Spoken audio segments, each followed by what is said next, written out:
Good evening. This video was really hard to make. It originally started off as top 10 places to find Bigfoot in the USA. Originally, before that, it was going to be North America, where I was going to include Mexico and Canada. But then I pretty much just narrowed it down to the United States. And then even from there, it was incredibly hard. And if I made it top 10 places, this would probably be a half-hour long video, 45-minute long video. So I decided to narrow it down to top 5 places. Now, this is by no means a comprehensive list. Your list could be completely different. None of these places, all these places could be on your list. This is just simply my opinion. There could be other areas, like Wyoming wasn't on my list. They could be loaded with Bigfoots, more so than some state that maybe that's on this list. But we simply have to look at where there's people, where there's Bigfoots, where they're commonly seen, where they're documented, where we know there are. The unknown is the unknown. And we can only speculate pretty much everything about this subject. There's a lot of speculation involved. And when it comes to North America, specifically the United States and parts of Lower Canada, there's tons of these things. These things are everywhere. They've proven so resilient. They're seen in the deserts. They're seen in the oak kind of scrub areas. They're seen in the low deserts. They're seen along the border, both borders between Mexico and Canada. They're seen in real high alpine country. They're seen in the most extreme environments. They're seen very close to really big cities, places where you wouldn't think water source. Pretty much if you can support a deer or say like a mountain lion or a bobcat or even coyotes for that matter, if you can support life on that level, you could probably support a Bigfoot. And like I said, I think they are migratory. I've said that in other videos. I think certain ones stay put and certain ones move around. And so this list was incredibly hard. So this is just my list and how I feel about it. So let's jump into it. So number 5, if you're a hardcore Bigfooter, it's probably not going to come as any kind of a shock to you. Like I said, this could be in a completely different order, and I wouldn't necessarily disagree with it, especially if you live in the area, you're more partial to the areas that you live in and you're familiar with. But it would definitely have to be Texas.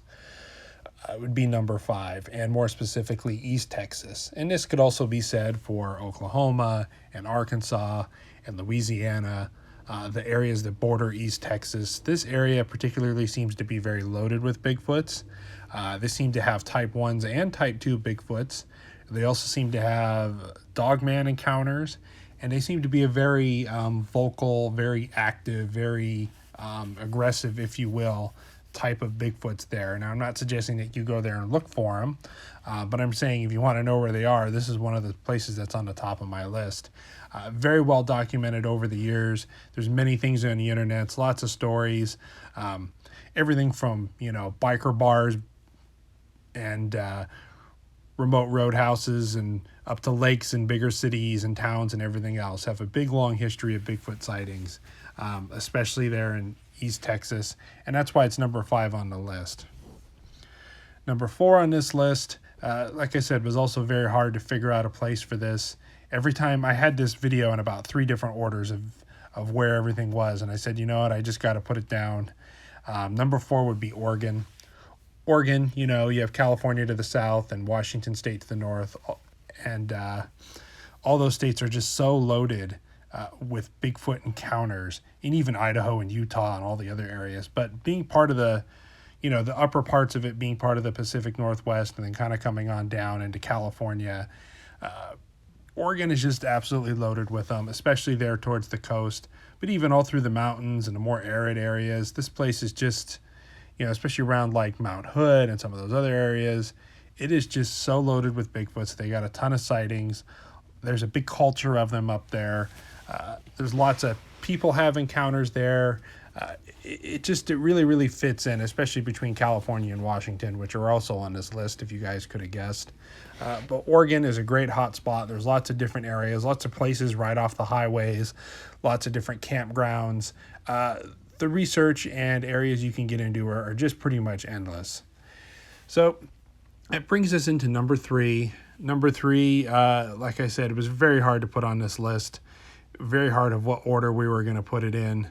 But for me personally, it really hits home for me because it is my home. I'm a native Californian. I visited many parts of this state, And what California has on some of the other states is its vastness.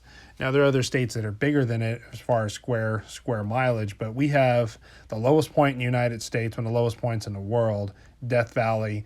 We have some high mountains, very vast mountain ranges. We have lots of coastline and beach and desert and redwoods and sequoias. We have such a varied landscape and topography.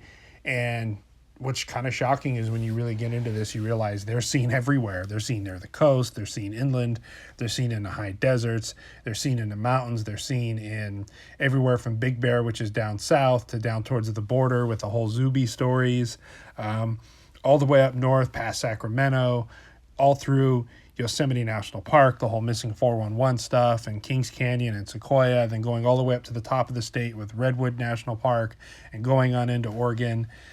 These things are just everywhere in California. So that's why it's number 3 on the list. Number 2, it's getting harder and harder to narrow this down.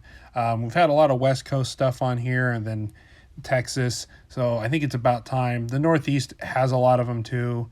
But one of the biggest hot spots of the area is Ohio. Everybody's heard stories about the Ohio grassman. And that whole part of the United States, even Indiana, Michigan, and then even go a couple states over to Wisconsin and Minnesota. And then Pennsylvania's got lots of them. Upstate New York's got lots of them.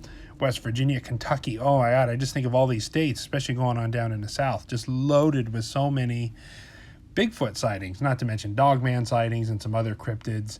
And, Virginia with the whole Point Pleasant thing. And there's just so much going on in that area. But Ohio seems to be a really big hot spot. There's a lot of deer hunting and sportsman activity going on out there, and the Great Lakes. And, you can have harsh winters and warm summers, and it kind of depends. But it seems Ohio being a pretty broad state, a pretty big state, and some varied landscape.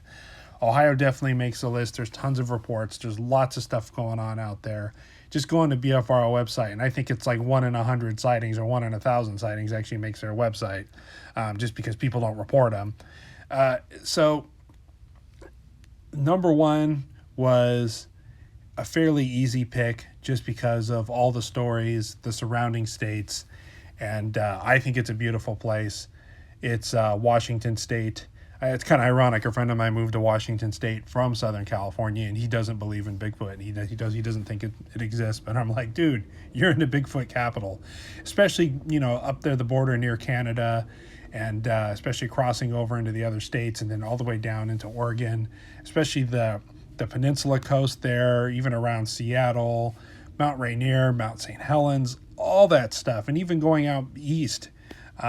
Where it's a little more drier and a little more arid, they still have tons of sightings. Washington is just loaded with them, absolutely loaded with them. And it just seems that every nook and cranny and speck, especially you fly over the area, because you think of Washington State as being fairly populated, and it is. But you fly over it, like I flew over it recently when I went to Alaska, and it was just like, wow, we're flying for an hour and a half, and all I see is green. You see the occasional city and the occasional road, but it was just so many hundreds of thousands of acres, millions of acres of green woods, wilderness, everything you could possibly imagine. They don't have super severe winters in some areas, and they have fairly temperate summers. That's why they're so green. Being like, and they get a lot of rain, which is all stuff to support large wildlife, to support Sasquatch, to support its prey, to support the plants that it eats. And so that's pretty much why Washington State is the number 1 area. If you want to go there pretty much anywhere in Washington State, especially towards the west, you have a chance of seeing these things. Like I said, this was hard. There are so many honorable mentions. There's so many places I could have been on this list. Maybe I will go back in a few months and do a top 10 or top 15. Montana's loaded with them. Everything from the Badlands to the mountainous areas going down into Yellowstone National Park. You East Coast guys, Maine, all along the Appalachian Trail going all the way down south. It's loaded with Bigfoots, lots and lots of sightings every year. All through New England has had classical sightings. In the Southwest, places you'd never assume, like Arizona, New Mexico, Colorado. Colorado's got tons of them as well. Utah's got tons of them. Nevada in parts have tons of them. The list just goes on and on. You could pretty much pick any state and probably have an argument of why it should be number 1. Like I said, Utah, Nevada, northern Arizona with the Red Walk and the Mogollon Rim, the famous Mogollon Monster, Colorado. It just all through the Rockies, any of the Rockies states, it's really hard to discount them as not being a place where you can find Bigfoot. Like I said, they're everywhere. So maybe I should expand this into a top 10 one day. Let me know what you think in the comments. Let me know what your favorite area is, and where you think a good place to find Bigfoots are, especially if you're from a home state that maybe is not on this list or I didn't really talk about. So thank you very much, folks. Please stay safe in the woods, and have a pleasant evening.